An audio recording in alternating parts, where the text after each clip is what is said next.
ಸ್ವಾಗತ GK quiz guide ಕೆ channel. ನೀವು ನಮ್ಮ ಚಾನೆಲ್ಗೆ ಹೊಸಬರಾಗಿದ್ರೆ ದಯವಿಟ್ಟು ಸಬ್ಸ್ಕ್ರೈಬ್ ಮಾಡಿಕೊಳ್ಳಿ. ಬನ್ನಿ ಮೊದಲನೇ ಪ್ರಶ್ನೆ ನೋಡೋಣ. ಕಪ್ಪು ಕಾಗೆಯ ಜೀವಿತಾವಧಿ ಎಷ್ಟು? ಆಪ್ಷನ್ಸ್ ಎ 2 ರಿಂದ 5 ವರ್ಷ, ಬಿ 6 ರಿಂದ 10 ವರ್ಷ, ಸಿ 10 ರಿಂದ 15 ವರ್ಷ, ಡಿ 7 ರಿಂದ 8 ವರ್ಷ.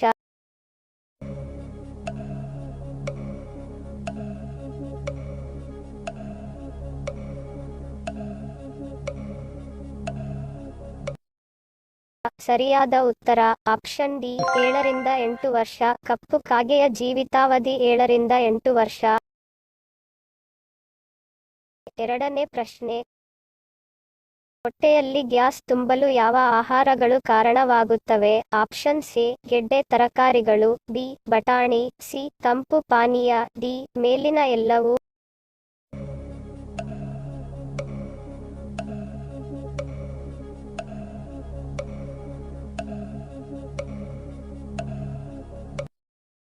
ಸರಿಯಾದ ಉತ್ತರ ಆಪ್ಷನ್ ಡಿ ಮೇಲಿನ ಎಲ್ಲವೂ. ಬೀನ್ಸ್, ಮಸೂರ, ಕಡಲೆ ಮತ್ತು ಬಟಾಣಿಗಳಂಥ ಆಹಾರಗಳಲ್ಲಿ ಫೈಬರ್ ಮುಕ್ತ ಸಂಕೀರ್ಣ ಕಾರ್ಬೋಹೈಡ್ರೇಟ್ಗಳು ಅಧಿಕವಾಗಿರುತ್ತವೆ. ಇದು ದೇಹಕ್ಕೆ ಜೀರ್ಣಿಸಿಕೊಳ್ಳಲು ಕಷ್ಟವಾಗುತ್ತದೆ. ಇದು ಅನಿಲ ಮತ್ತು ಉಬ್ಬುವಿಕೆಯನ್ನು ಉಂಟು ಮಾಡುತ್ತದೆ ಮತ್ತು ಕೋಸುಗೆಡ್ಡೆ, ಹೂಕೋಸು, ಎಲೆಕೋಸು ಮತ್ತು ಬ್ರಸಲ್ಸ್ ಮೊಗ್ಗುಗಳಂಥ ತರಕಾರಿಗಳು ಅನಿಲ ಮತ್ತು ಉಬ್ಬುವಿಕೆಯನ್ನು ಉಂಟುಮಾಡುವ ಸಲ್ಫರ್ ಸಂಯುಕ್ತಗಳನ್ನು ಹೊಂದಿರುತ್ತವೆ. ಹಾಗೆಯೇ ಸೋಡಾ ಮತ್ತು ಹೊಳೆಯುವ ನೀರಿನಂತಹ ಕಾರ್ಬೋನೈಟ್ರೇಟ್ ಪಾನೀಯಗಳು ಹೊಟ್ಟೆಯಲ್ಲಿ ಅನಿಲವನ್ನು ನಿರ್ಮಿಸಲು ಕಾರಣವಾಗುತ್ತವೆ.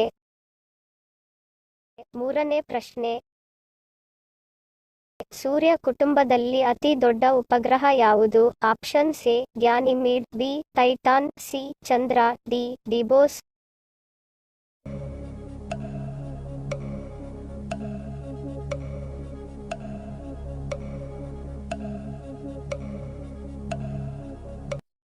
ಸರಿಯಾದ ಉತ್ತರ ಆಪ್ಷನ್ ಎ ಗ್ಯಾನಿಮೀಡ್. ಗ್ಯಾನಿಮೀಡ್ ಸೂರ್ಯ ಕುಟುಂಬದಲ್ಲಿ ಅತಿ ದೊಡ್ಡ ಉಪಗ್ರಹವಾಗಿದೆ. ನಾಲ್ಕನೇ ಪ್ರಶ್ನೆ. ಹೊಟ್ಟೆಯನ್ನು ತಂಪಾಗಿಸಲು ಯಾವ ಹಣ್ಣನ್ನು ಸೇವಿಸಬೇಕು? ಆಪ್ಷನ್ಸ್ ಎ ಸೀತಾಫಲ, ಬಿ ಕಲ್ಲಂಗಡಿ, ಸಿ ಸಪೋಟ, ಡಿ ಹಲಸಿನ ಹಣ್ಣು.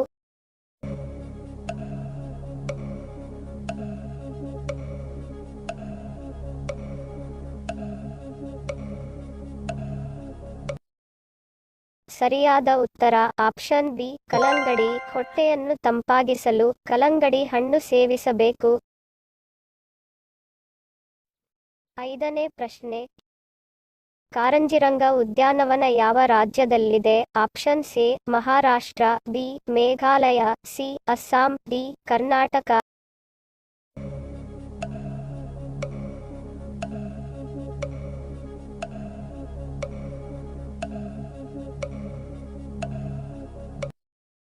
ಸರಿಯಾದ ಉತ್ತರ ಆಪ್ಷನ್ ಸಿ ಅಸ್ಸಾಂ. ಕಾರಂಜಿರಂಗ ಉದ್ಯಾನವನ ಅಸ್ಸಾಂ ರಾಜ್ಯದಲ್ಲಿದೆ. ಆರನೇ ಪ್ರಶ್ನೆ. ನೊಣದ ಬಾಯಲ್ಲಿ ಎಷ್ಟು ಹಲ್ಲುಗಳಿವೆ? ಆಪ್ಷನ್ಸ್ ಎ 8 ಹಲ್ಲುಗಳು, ಬಿ 15 ಹಲ್ಲುಗಳು, ಸಿ 20 ಹಲ್ಲುಗಳು, ಡಿ ಹಲ್ಲುಗಳಿಲ್ಲ.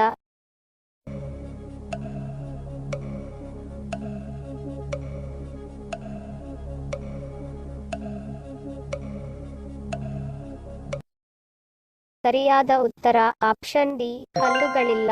ನೊಣಗಳಿಗೆ ಹಲ್ಲುಗಳಿಲ್ಲ. ನೊಣಗಳು ಒಣ ಹುಲ್ಲಿನಂತೆ ತೆಳುವಾದ ನಾಲಗೆಯಿಂದ ಆಹಾರವನ್ನು ಹೀರುತ್ತವೆಯಂತೆ. ಏಳನೇ ಪ್ರಶ್ನೆ. ಮಾನವನ ನಂತರ ಅತ್ಯಂತ ಬುದ್ಧಿವಂತ ಪ್ರಾಣಿ ಯಾವುದು? Options A chimpanzee, B Karadi, C dolphin, D ಕೋತಿ.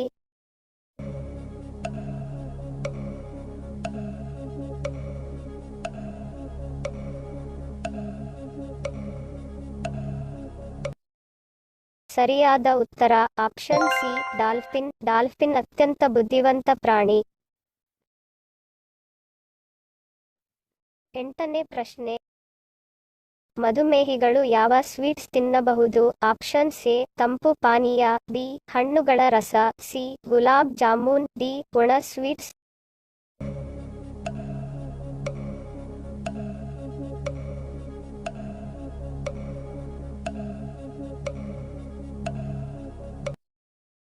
ಸರಿಯಾದ ಉತ್ತರ ಆಪ್ಷನ್ ಡಿ ಒಣ ಸ್ವೀಟ್ಸ್. ಸಕ್ಕರೆ ರೋಗಿಗಳು ಸಿಹಿ ತಿಂಡಿಗಳನ್ನು ಹೇಗೆ ತಿನ್ನಬೇಕು, ಸಕ್ಕರೆಯ ಮಟ್ಟವನ್ನು ಹೇಗೆ ನಿಯಂತ್ರಣದಲ್ಲಿಡಬೇಕು ಎಂದು ದೆಹಲಿಯ ಪೂನಂ ಡಯಟ್ ಮತ್ತು ವೆಲ್ನೆಸ್ ಕ್ಲಿನಿಕ್ನ ನ್ಯೂಟ್ರಿಫೈ ಸಂಸ್ಥಾಪಕಿ ಪೂನಂ ದುನೇಜಾ ತಿಳಿಸಿದ್ದಾರೆ. ಮಧುಮೇಹ ರೋಗಿಗಳು ಸಹ ಕೆಲವೊಮ್ಮೆ ಸಣ್ಣ ಪ್ರಮಾಣದಲ್ಲಿ ಸಿಹಿ ತಿಂಡಿಗಳನ್ನು ಆನಂದಿಸಬಹುದು.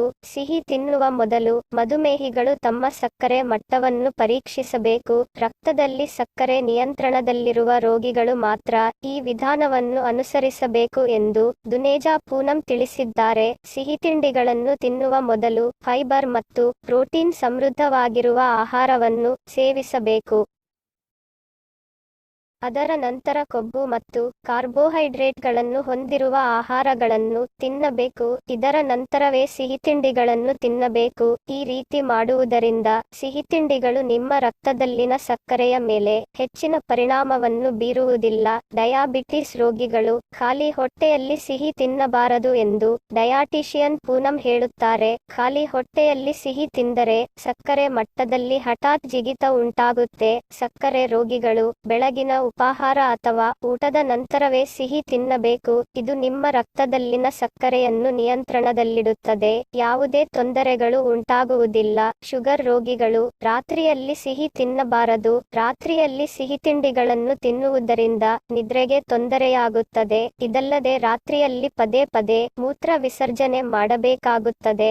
ಆಹಾರ ತಜ್ಞರ ಪ್ರಕಾರ ಮಧುಮೇಹ ರೋಗಿಗಳು ಒಣ ಸಿಹಿ ತಿಂಡಿಗಳನ್ನು ತಿನ್ನಬಹುದು. ತಂಪು ಪಾನೀಯಗಳು ಮತ್ತು ಸಿಹಿ ರಸವನ್ನು ಕುಡಿಯಬಾರದು. ದ್ರವ ರೂಪದಲ್ಲಿನ ಸಕ್ಕರೆಯು ರಕ್ತದಲ್ಲಿನ ಸಕ್ಕರೆಯನ್ನು ವೇಗವಾಗಿ ಹೆಚ್ಚಿಸುತ್ತದೆ. ಟೈಪ್ 1 ಮಧುಮೇಹ ಮತ್ತು ಇನ್ಸುಲಿನ್ ತೆಗೆದುಕೊಳ್ಳುವವರು ಯಾವುದೇ ರೀತಿಯ ಸಿಹಿತಿಂಡಿಗಳನ್ನು ತಿನ್ನಬಾರದು. 9ನೇ ಪ್ರಶ್ನೆ. ಯಾವ ಜೀವಿ ಜನನದ ನಂತರ 2 ತಿಂಗಳ ಕಾಲ ನಿದ್ರಿಸುತ್ತದೆ? ಆಪ್ಷನ್ ಎ ಕರಡಿ, ಬಿ ಆನೆ, ಸಿ ಜಿರಾಫೆ, ಡಿ ನಾಯಿ.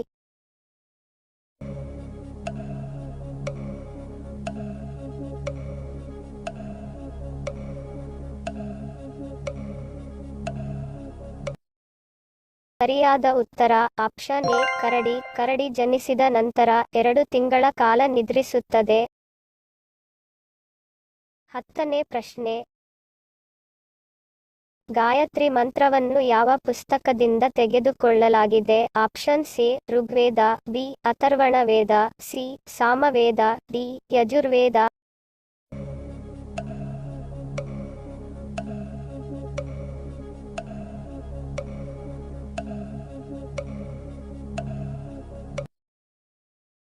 ಸರಿಯಾದ ಉತ್ತರ ಆಪ್ಷನ್ ಎ ಋಗ್ವೇದ. ಗಾಯತ್ರಿ ಮಂತ್ರವನ್ನು ಋಗ್ವೇದ ಪುಸ್ತಕದಿಂದ ತೆಗೆದುಕೊಳ್ಳಲಾಗಿದೆ. ಹಿಂದಿನ ಸಂಚಿಕೆಯಲ್ಲಿ ಕೇಳಿರುವ ನಮ್ಮ ಪ್ರಶ್ನೆ, ನಿಮ್ಮ ಉತ್ತರದ ಪ್ರಶ್ನೆ. ಸರಿಯಾದ ಪದ ಜೋಡಿಸಿ. ಸರಿಯಾದ ಉತ್ತರ ಸೂಪರ್ ಕಿಲಾಡಿ. ಸರಿ ಉತ್ತರ ಕೊಟ್ಟವರಿಗೆ ಧನ್ಯವಾದಗಳು.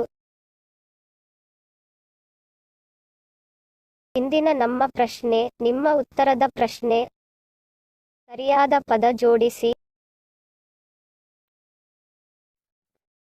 ಉತ್ತರ ಗೊತ್ತಿದ್ದರೆ ಕಮೆಂಟ್ ಮಾಡಿ ತಿಳಿಸಿ. ಸರಿ ಉತ್ತರ ಮತ್ತು ಸರಿ ಉತ್ತರ ಕೊಟ್ಟವರ ಹೆಸರನ್ನು ಮುಂದಿನ ಸಂಚಿಕೆಯಲ್ಲಿ ತಿಳಿಸುತ್ತೇನೆ. ವಿಡಿಯೋ ಪೂರ್ತಿಯಾಗಿ ನೋಡಿದ್ದಕ್ಕೆ ಧನ್ಯವಾದಗಳು. ವಿಡಿಯೋಗೆ ಮೆಚ್ಚುಗೆಯ ಲೈಕ್ ಕೊಟ್ಟು ಶೇರ್ ಮಾಡಲು ಮರಿಬೇಡಿ. ಇನ್ನೂ ಸಬ್ಸ್ಕ್ರೈಬ್ ಮಾಡದವರು ಪ್ಲೀಸ್ ಸಬ್ಸ್ಕ್ರೈಬ್ ಮಾಡಿ ಪ್ರೋತ್ಸಾಹಿಸಿ. ಮತ್ತೊಂದು ಇಂಟ್ರೆಸ್ಟಿಂಗ್ ಪ್ರಶ್ನೆಗಳೊಂದಿಗೆ ಸಿಗ್ತೀನಿ. Love you all. Take care.